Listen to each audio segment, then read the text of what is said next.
Kuburan setahun sebelumnya digali. Wanita yang sudah mati ini beranak dalam kubur. Suaminya mau menggendong anaknya, tapi istrinya tidak mau melepasnya. Pria ini tak bisa mengambil bayinya. Sambil menangis, ia bilang, "Istriku, terima kasih sudah melahirkannya. Aku akan menjaganya sampai dia besar. Beristirahatlah dengan tenang." Setelah itu, istrinya yang sudah mati baru melepaskan tangannya. Pria itu menggendong anaknya dengan sedih. Istrinya yang meninggal tahun lalu mengeluarkan air mata. Saat itu, warga di samping makam bilang, "Beberapa hari lalu kami melihat wanita ini." Pasutri itu menunjuk mangkuk bubur di samping wanita itu. Mereka bilang 3 hari lalu jam 3 subuh. Patua masih masak bubur untuk dijual paginya. Tiba-tiba, wanita itu datang dan bilang mau beli bubur. Patua berkata, "Kamu terlalu pagi, buburnya masih belum matang." Tapi, wanita itu bersikeras. Bagaimanapun, pembeli adalah raja. Patua memintanya menunggu, dan memasakkan semangkuk bubur khusus untuknya. Saat wanita itu pergi, Patua merasa khawatir, karena wanita itu sendirian bepergian di waktu subuh, sangat bahaya. Akhirnya istrinya bangun. "Siapa yang beli sepagi ini?" Patua bilang, "Aku tidak kenal." Tanpa pikir panjang, mereka mulai menyiapkan dagangan. Esok siangnya saat tutup toko, Butua menemukan kerikil di mangkuk uang, dan bertanya ke suaminya, "Apa kamu rabun? Siapa yang membayarmu dengan kerikil?" Patua berpikir mungkin ada tetangga yang usil. Tapi, istrinya sudah menghitung uang dan ternyata uangnya kurang semangkuk. Lalu memperingatkan suaminya untuk lebih hati-hati. Istrinya lalu pergi belanja di pasar. Biasa, emak-emak kalau ketemu tetangga pasti gosip. "Aku dikerjai orang barusan. Tapi, mana mungkin orang sini menipumu? Lihat saja, kerikil ini buktinya. Tapi, langganmu, kan, cuma orang di desa kita. Tidak ada yang menjahatimu. Apa mungkin karena terlalu pagi, kamu bertemu roh gaib?" Mendengar hal ini, istri Patua takut. Tetangganya menyuruhnya lebih hati-hati. Karena ketakutan, ia langsung pulang. Tapi, esok harinya pukul 3 pagi, wanita itu datang lagi. Patua memeriksa uangnya, dan memastikan ia tidak ditipu. Patua ke dalam mengambil kembalian. Tapi, wanita itu sudah hilang. Patua bingung karena wanita itu hilang. Meski dipanggil, ia tidak datang. Patua merasa wanita itu aneh. Siang harinya, istrinya menghitung uang lagi, dan ia menemukan kerikil lagi di dalam mangkuknya. Mereka berdua bingung. Istri Patua ingat omongan tetangga. Pasti mereka diganggu roh halus.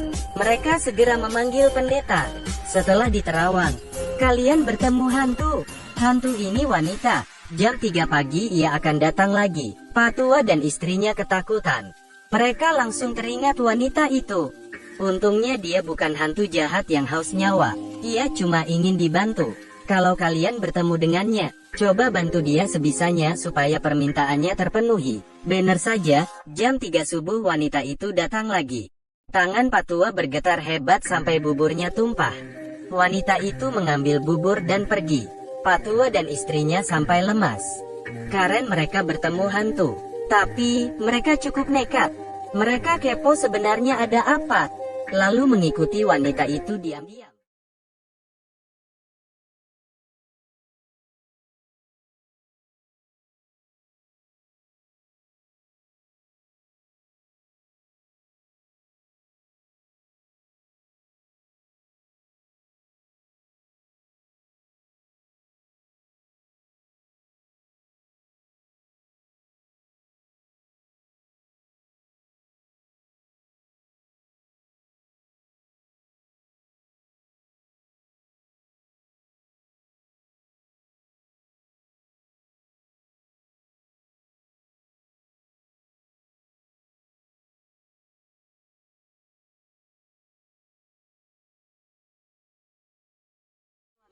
Pergi jalan-jalan.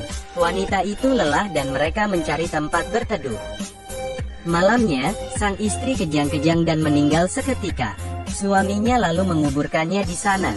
Kades menyuruh penjaga mencari suami wanita itu untuk bertanya apa yang terjadi.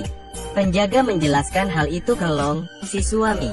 Long kaget bukan main, karena barusan kemarin malam ia mimpi Melihat istri dan anaknya di pinggir kasur, dan menyuruhnya menjaga bayinya, Long tersentak dari tidurnya. Setelah mendengar cerita penjaga, Long sadar ada yang tidak beres.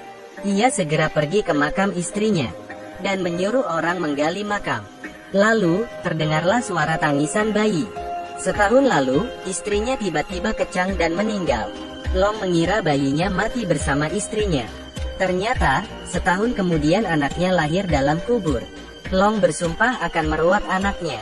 Setelah ia mengira semua sudah selesai, malam harinya, saat Long menidurkan anaknya, istrinya muncul lagi. Ia mencium bayinya dan menyelimutinya.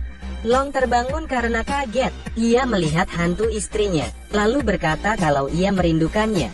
Istrinya menatap Long, sambil menangis menitipkan anaknya, lalu menghilang selamanya. 18 tahun berlalu, bayi itu tumbuh menjadi gadis cantik. Ia bernama Lin. Di suatu siang, saat Lin jalan-jalan, muncul dua hantu di belakangnya. Hantu itu bilang ia diperkosa dan dibunuh oleh preman. Tapi, preman itu malah menjebak pacarnya, sehingga pacarnya yang dihukum. Hantu itu berharap Lin bisa membantunya meringkus si preman. Lin menolak, tapi hantu itu membuntutinya.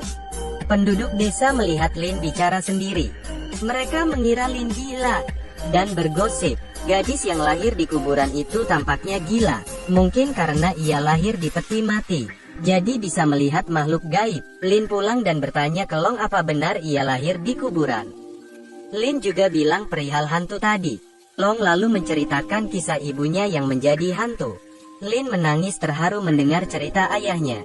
Ia merasa kasih ibunya sangat besar. Long bilang kalau arwah sampai gentayangan. Berarti ada hal di dunia yang belum selesai. Mungkin ia punya dendam atau permintaan. Akhirnya, Lin menghadap ke kepala desa, dan membongkar kejahatan preman dengan bukti, cakaran di punggungnya, yang ditimbulkan akibat perlawanan dari hantu tadi. Penjaga merobek baju si preman. Lin juga menyertakan kalung korban. Tapi, preman tetap menyangkal. Gadis yang dibunuhnya tiba-tiba muncul di hadapannya. Preman itu ketakutan dan akhirnya mengakui perbuatannya. Ia langsung dipenjara, sementara pacarnya akhirnya dibebaskan. Di jalan, Lin bertemu hantu itu lagi. Masalahnya sudah selesai. Kini hantu itu bisa bereinkarnasi. Hantu itu berubah menjadi burung dan terbang. Lin mengucapkan selamat tinggal. Tiba-tiba, muncul banyak hantu di belakang Lin. Lin langsung kabur dari sana. Sejak itu, Lin membantu permasalahan para hantu, dan mencari keadilan bagi mereka yang dijebak. Lin akhirnya menjadi orang pintar yang terkenal di desa.